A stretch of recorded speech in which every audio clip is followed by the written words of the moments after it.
Hello guys, welcome back to the channel and welcome back to elite wrestling. तो guys आज भी हम AEW के बहुत ही बड़े और बहुत सारे अपडेट्स के बारे में बात करने वाले हैं। और गाइज आज इस वीडियो के अंदर हम जानेंगे कि किस तरीके से पॉसिबली CM पंक के AEW एग्जिट के लिए ब्रायन डेनियल्सन रिस्पॉन्सिबल है। जिसके साथ ही हम जानेंगे कि डायनामाइट शो की व्यूअरशिप क्या रही, जो जानने के साथ साथ ही हम करेंगे कल होने वाले रैम्पेज शो का प्रीव्यू भी और जानेंगे AEW से रिलेटेड और भी कई सारे अपडेट्स। तो ये सब बातें जानने के लिए ये वीडियो एकदम आखिर तक जरूर देखना। और ऐसे ही AEW से रिलेटेड हर एक न्यूज, रूमर और अपडेट और AEW के हर एक शो का रिव्यू पाने के लिए हमारे चैनल को सब्सक्राइब करना मत भूलना। पर गाइस अब ज्यादा देर न लगाते हुए चलिए ये वीडियो शुरू करते हैं। और सबसे पहले बात करते हैं इस वीक हुए डायनामाइट शो की व्यूअरशिप की और जानते हैं कि इस वीक के डायनामाइट शो की व्यूअरशिप क्या रही। तो गाइस अगर आपने हमारे चैनल पर इस हफ्ते के डायनामाइट शो का रिव्यू वीडियो देखा है तो आपको तो पता ही होगा कि इस वीक का डायनामाइट शो AEW का फिर एक बार एक काफी शानदार शो था। और इसके साथ ही अगर हम बात करें इस वीक के डायनामाइट शो के व्यूअरशिप की तो गाइस इस वीक की शो की व्यूअरशिप लास्ट वीक के मुताबिक सिर्फ 2% ही ज्यादा बढ़ी है। और जहां पर लास्ट वीक डायनामाइट शो की व्यूअरशिप मिली थी 845 के व्यूअर्स, तो वहीं पर इस वीक की व्यूअरशिप आई है 858 के व्यूअर्स। जो देखा जाए तो गाइस डायनामाइट शो की व्यूअरशिप के अंदर एक छोटा सा ही जंप है, लेकिन इसके साथ ही मुझे 18 to 49 एज डेमोग्राफिक ने काफी सरप्राइज किया, क्योंकि 18 to 49 एज डेमोग्राफिक के अंदर डायनामाइट शो की व्यूअरशिप करीब 10% बढ़ी है। जहां पर last week 18 to 49 age demographic के अंदर डायनामाइट शो को रेटिंग्स मिली थी 0.26, तो वहीं पर इस वीक की रेटिंग्स 0.29 आए हैं, जो करीब 10% का जंप है। और इसके साथ ही डायनामाइट शो वेंसडे के टॉप 50 केबल टीवी प्रोग्राम्स के अंदर फिर एक बार नंबर 3 पर आता है, जो कि शायद पहले नंबर 5 पर था। और ये सब चीजें देखकर तो आप समझ सकते हैं कि डायनामाइट शो ने इस वीक अपनी व्यूअरशिप एकदम मेंटेन की है। और प्रोबेबली ये व्यूअरशिप इतनी कम NBA के गेम्स के चलते आ रही है, लेकिन देखना पड़ेगा कि जब NBA के गेम्स खत्म होते हैं तब डायनामाइट शो की व्यूअरशिप फिर एक बार कितनी बढ़ती है।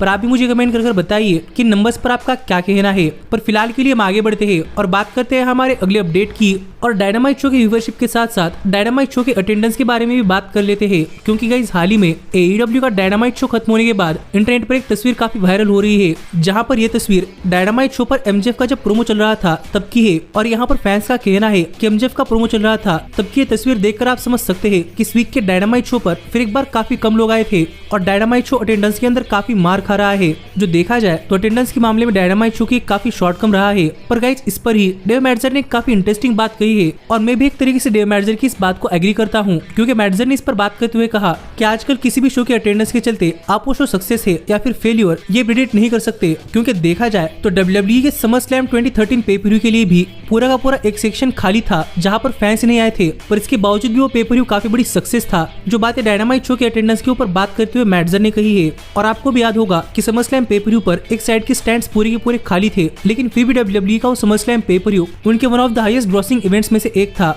और मुझे लगता है कि प्रोबेबली यही सेम चीज AEW के डायनामाइट शो के साथ भी चल रही है। पर वीकली शो के अटेंडेंस के बारे में हम कुछ नहीं कह सकते, लेकिन आप मुझे कमेंट कर बताइए कि इस पर आपका क्या कहना है। AEW को अपने अटेंडेंस की तरफ ध्यान देना चाहिए या फिर वो जैसे चल रहे हैं वैसी अच्छी बात है। पर मेरे हिसाब से अगर AEW अपने अटेंडेंस की तरफ भी थोड़ा सा ध्यान देंगी तो ये काफी अच्छा होगा। पर फिलहाल के लिए हम आगे बढ़ते हैं और बात करते हैं कल होने वाले रैम्पेज शो की और जानते हैं कि कल के रैम्पेज शो के लिए AEW ने कौन कौन सी चीजें पहले से ही एडवर्टाइज की है। और गाइस काफी दिनों बाद पहली बार कल के रैम्पेज शो के लिए AEW ने काफी सारी चीजें पहले से एडवांस में बुक की है। जहां पर मैं कल के रैम्पेज शो पर डैनाउसन होक, बेस्ट फ्रेंड के ट्रेंट और ऑरेंज कैसिडी एक 8-man टैग टीम मैच के अंदर डार्क ऑर्डर और एंजेलो पार्कर और मैट मराट को फेस करते हुए दिखाई देने वाले हैं। जो 8-man टैग टीम मैच मेरे हिसाब से काफी एंटरटेनिंग मैच साबित हो सकता है। और फिर एक बार इस मैच के लिए कोई बैक स्टोरी नहीं है, पर डैनाउसन का रिटर्निंग मैच है, इसलिए मेरे हिसाब से ये मैच एक काफी शानदार मैच होगा जहां पर डैनाउसन की टीम ये मैच जीत जाएगी। लेकिन इसके साथ ही हमें कल के रैम्पेज शो पर डॉन कैलिस की फैमिली भी एक्शन के अंदर देखने को मिलने वाली है, जहां पर मुझे लग रहा है कि इनका मैच किसी लोकल स्टार से खिलाफ होगा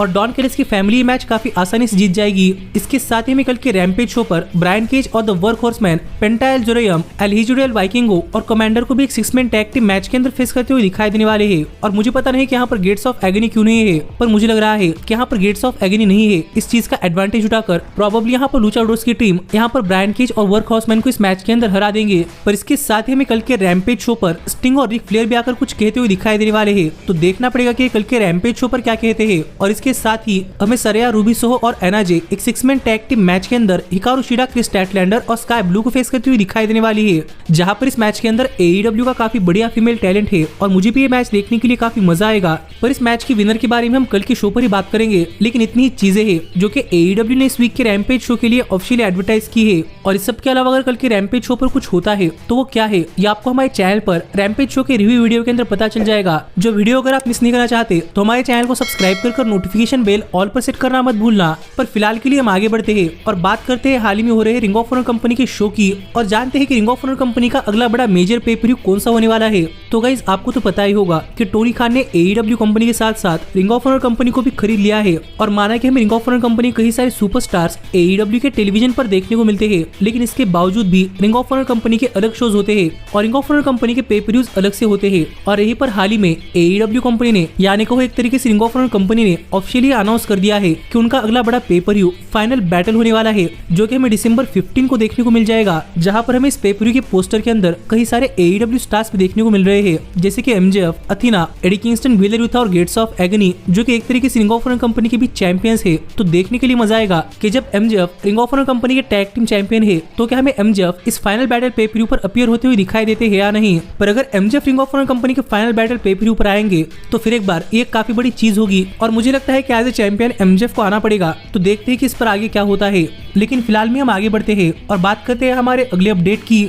और जानते हैं कि हाल ही में क्रिश्चियन केज को लेकर निक वेन ने कौन सी सरप्राइजिंग चीज कर दी है। क्योंकि गाइस आपको तो पता ही होगा कि क्रिश्चियन केज AEW कंपनी के अंदर अपने आप को निक वेन का फादर फिगर कह रहे हैं और निक वेन को काफी अच्छी तरीके से ट्रेन भी कर रहे हैं। लेकिन गाइस इसके साथ ही आज क्रिश्चियन केज का बर्थडे है, और इस पर निक वेन ने एक तरीके से क्रिश्चियन केज को एक काफी बढ़िया बधाई दी है, जहाँ पर निक वेन ने ट्वीट करते हुए लिखा कि happy birthday to the leader of patriarchy. और ये कहते हुए आगे निक वेन ने यह भी कहा कि वो काफी ग्रेटफुल है कि क्रिश्चियन केज ने उन्हें अपने साथ अलाइन किया है, और निक वेन क्रिश्चियन केज को प्राउड करवाने के लिए हर एक पॉसिबल चीज करेंगे। जो बातें कहकर एक तरीके से निक वेन ने यहाँ पर क्रिश्चियन केज को बर्थडे विशेष दिए हैं, जहाँ पर मुझे लग रहा है कि हम सबको निक वेन पर नजर बनाकर रखनी पड़ेगी, क्योंकि वो पॉसिबली आने वाले दिनों के अंदर काफी सारी चीजों को स्पॉइल कर सकते हैं, क्योंकि वो यहाँ पर सामने से ऐसा कह रहे हैं। पर हमारे तरफ से भी क्रिश्चियन केज को हैप्पी बर्थडे, क्योंकि वो इस एज के अंदर भी AEW के अंदर one of the finest work कर रहे हैं, जिस पर आपका क्या कहना है आप मुझे कमेंट कर बताइए। पर फिलहाल के लिए हम आगे बढ़ते हैं और गाइज बात करते हैं हमारे अगले अपडेट की। और गाइज ये कोई अपडेट तो नहीं है, लेकिन मुझे लगा कि आपको याद दिलाना चाहिए कि 2 साल पहले आज ही के दिन कोडी रोड्स ने डायनामाइट शो पर अंद्रादे के खिलाफ एक काफी जबरदस्त मैच दिया था, जिस मैच के अंदर कोडी एक फ्लेमिंग टेबल के थ्रू गए थे,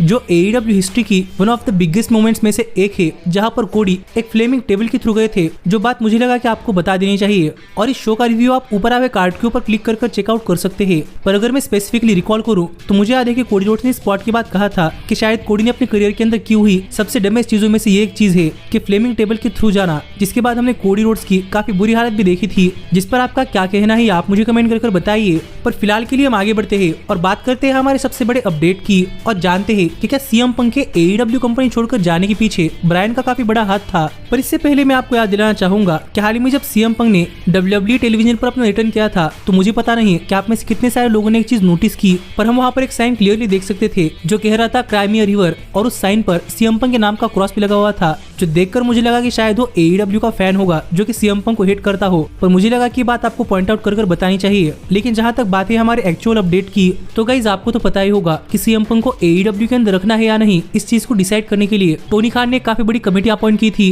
और यहाँ पर टोनी खान का कहना था कि कमेटी के और टोनी खान के डिसीजन के चलते टोनी खान CM पंक का AEW के साथ कॉन्ट्रैक्ट ऑफिशियली टर्मिनेट कर रहे हैं, और CM पंक और AEW ये दोनों ही अपने अपने अलग अलग रास्ते पर जाने वाले हैं, जो बातें टोनी खान ने कही थी। पर गाइज इसके बाद यहाँ पर एक काफी क्रूशियल अपडेट सामने निकल कर आ रही है, और ये अपडेट ये है कि यहाँ पर बताया जा रहा है कि टोनी खान ने जिस कमेटी को CM पंक को AEW के अंदर रखना है या नहीं, इस चीज को डिस्कस करने के लिए बुलाया था, तो उस कमेटी के हेड कोई और नहीं बल्कि ब्रायन डेनियल्सन थे। जो देखा जाए तो एक काफी बड़ी अपडेट है कि CM पंक को AEW कंपनी में से निकालने के लिए जो कमेटी अपॉइंट की थी, उस कमेटी के हेड ब्रायन डेनियल्सन थे। और ये सुनकर अगर आप काफी सारे लोग ब्रायन से काफी नाराज हो रहे हैं, तो गाइज मैं आपको बताना चाहूंगा कि यहाँ पर इस अपडेट का ये भी कहना है कि ब्रायन अकेले ही CM पंक खिलाफ नहीं थे, और पंक को AEW के अंदर रखना या फिर ना रखना ये डिसीजन ब्रायन का नहीं था, ये पूरी की पूरी कमेटी का डिसीजन था, जिसके बाद ये सब चीजें फाइनलाइज की गई है। ब्रायन यहाँ पर सिर्फ इस कमेटी को लीड कर रहे थे। जो अपडेट हाल फिलहाल में पंक के AEW कंपनी छोड़कर जाने को लेकर सामने आ रही है कि पंक के खिलाफ कमेटी को ब्रायन ने लीड किया था, और इस चीज को सुनकर काफी सारे लोग एक तरीके से ब्रायन के खिलाफ भी जा रहे हैं। पर मेरे हिसाब से इसमें कोई सेंस नहीं बनता, क्योंकि ब्रायन सिर्फ कमेटी हेड थे और डिसीजन कमेटी का था, जिस पर आपका क्या कहना है आप मुझे कमेंट कर बताइए। पर ऐसे ही AEW से रिलेटेड हर एक न्यूज, रूमर और अपडेट और AEW के हर एक शो का रिव्यू पाने के लिए हमारे चैनल को सब्सक्राइब करना मत भूलना।